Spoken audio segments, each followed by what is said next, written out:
हो चुका आगाज, ऋण बदलने की तैयारी है, नौकरी वही पाएगा जिसका संघर्ष जारी है। आइए प्यारे साथियों, मिलता हूँ आज हिंदी की क्लास में। विलोम शब्द की पहली क्लास होगी हमारी। तब तक के लिए जय श्री राम, जय श्री राधे, जय श्री कृष्णा, जय माता दी।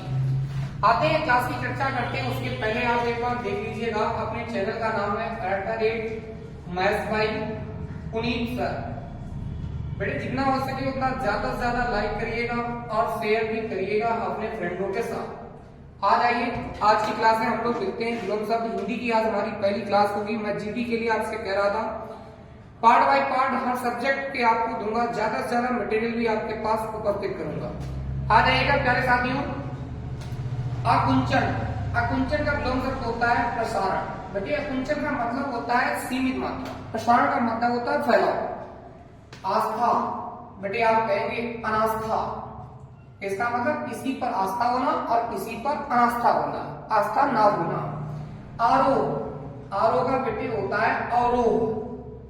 आगत, बेटे आगत का मतलब क्या होता है? आने वाला। तो विगत, जाएगा, आगत का विगत। बेटे आधुनिक का प्राचीन। बेटे आप हमारी बात को समझ पा रहे होंगे। पेन कॉपी लेकर जरूर बैठिएगा, हमारे साथ साथ नोट करते रहिएगा। इसके बाद जब आप याद कर लीजिएगा तो बार बार वीडियो को देखिएगा, उससे आपका रिविजन बढ़ेगा। आ जाइएगा। आर्द्र का बेटे क्या होता है? शुष्क। बेटे देखा होगा, आर्द्र का मतलब होता है नमी, शुष्क का मतलब होता है जहां पर सूखा।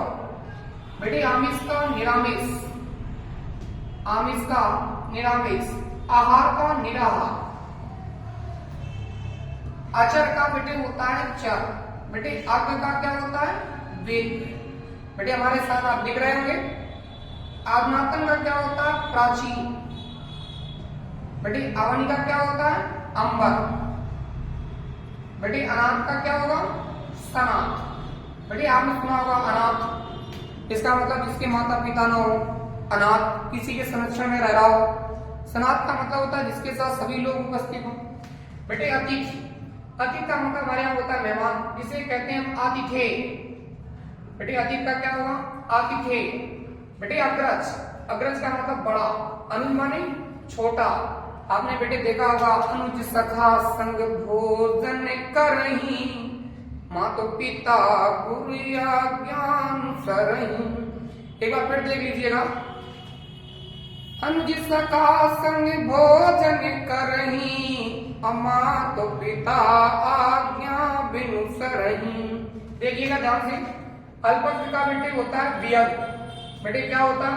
अल्पज्ञ का बहुत भी होता है। बेटे अल्पज्ञ माने बहुत कम, बहुज्ञ, बहु माने बहुत ज्यादा। अंत का बेटे आदि होता है। बेटे अंत का मतलब होता है लास्ट, आदि का मतलब होता है प्रारंभ। अवर का बेटे होता है प्रवर। बेटे अंतरण, अंतरण का बेटे होता है बहुरंग। बेटे अस्त का मतलब होता है उदय।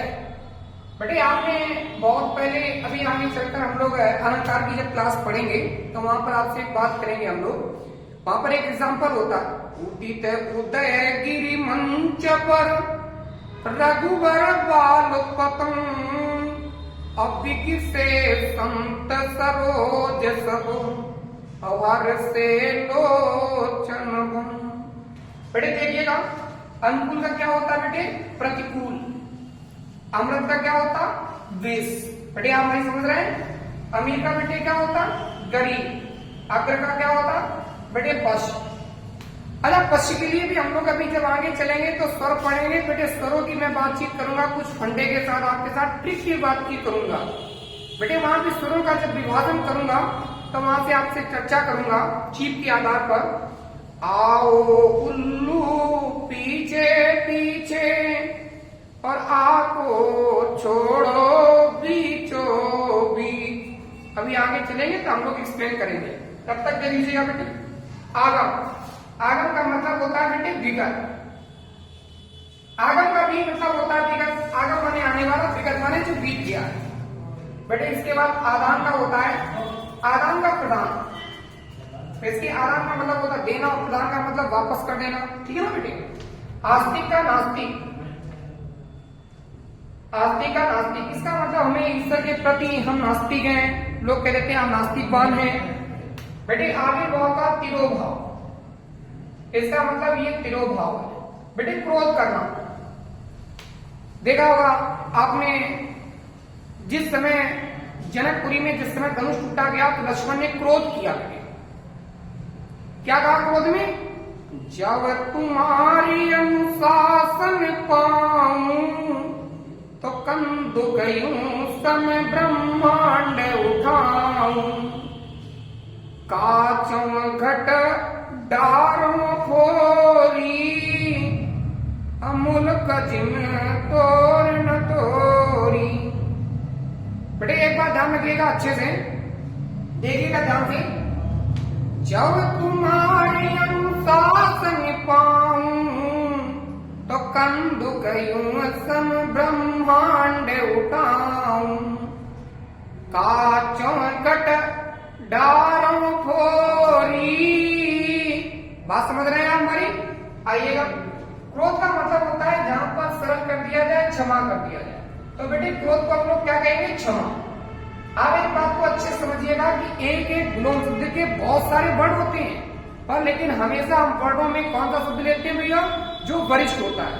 इसका मतलब जो विशिष्ट वर्ड होना चाहिए, बहुत अच्छा होना चाहिए। बेटे कठिन का क्या होता है? सरल होता है।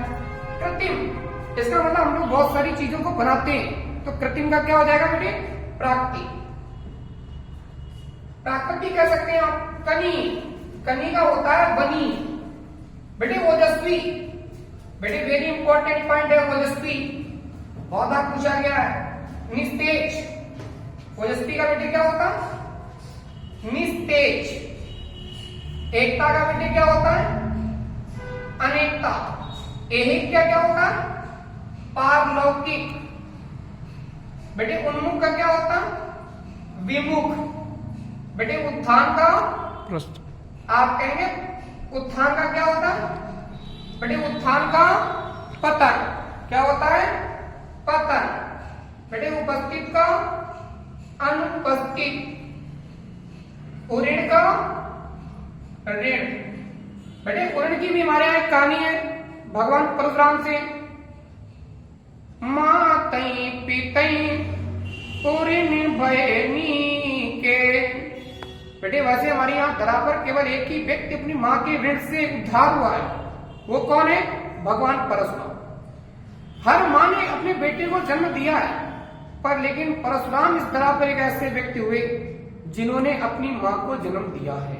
ठीक है बेटे, अगले दिन की क्लास में इसकी पूरी कहानी आपको सुनाऊंगा हिंदी में, जिस समय हम लोग अलंकार पढ़ रहे हैं। बेटे उद्घाटन, उद्घाटन का मतलब है समापन।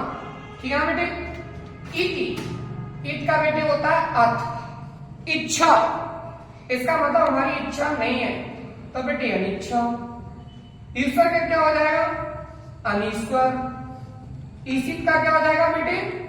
ईशित का होता है आलम। बेटे आगामी का क्या होगा? विगत। बेटे आजाद का क्या होगा? गुलाम।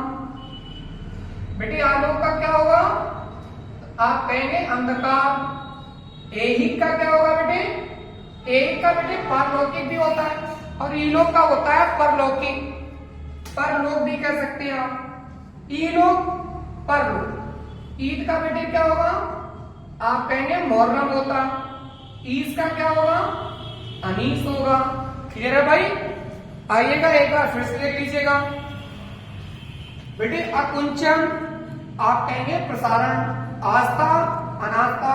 आरोह, अवरोह। आगत, विगत। आधुनिक, प्राचीन। आर्द्र, सोक्ष। आमिष, निरामिष। आहार, निराहार। अचर, चर। अज्ञ, विज्ञ। अधुनातन, प्राचीन। अवनी, अंबर। अनाथ, शनाथ। अतिथि, आतिथ्य। अग्रज, अनुज। अल्पज्ञ, बहुज्ञ। अंत, आदि। अवर, प्रवर। अंतरंग, गौरंग। अस्त, उदय। अनुकूल, प्रतिकूल। अमृत, विष। अमीर, गरीब। अग्र, पश्य। अगम, आगम। विगत, आदान, प्रदान। आस्तिक, नास्तिक। आविर्भाव, तिरोभाव। क्रोध, क्षमा। कठिन, सरल, कृत्रिम, प्राकृत, कनीय, ध्वनीय, ओजस्वी, निस्तेज, एकता, अनेकता, ऐहिक, पारलौकिक, उन्मुख, विमुख, उत्थान, पतन, अधुना उपस्थित, अनुपस्थित, ओऋण, ऋण, उद्घाटन, समापन, इति, अर्थ, इच्छा, अनिच्छा, ईश्वर, अनीश्वर, ईशित, आलम, आगामी, विगत, आजाद, गुलाम, आलोक, अंधकार, ऐहिक, एलोक, परलोक, ईद, मुहर्रम, ईस, अनीस। बेटे आज की क्लास में इतना रखेंगे। आपको क्लास कैसी लगी अभी आप जरूर बताएंगे कमेंट बॉक्स में लिखकर। आज के लिए इतना ही, फिर मिलते हैं नेक्स्ट टाइम पर। तब तक के लिए ओके बाय बाय। बेटे आज हिंदी की पहली क्लास थी, इसलिए जो भी त्रुटियां उसे क्षमा करना। तब तक के लिए जय माता दी, जय श्री राम, जय श्री राधे, जय श्री कृष्ण।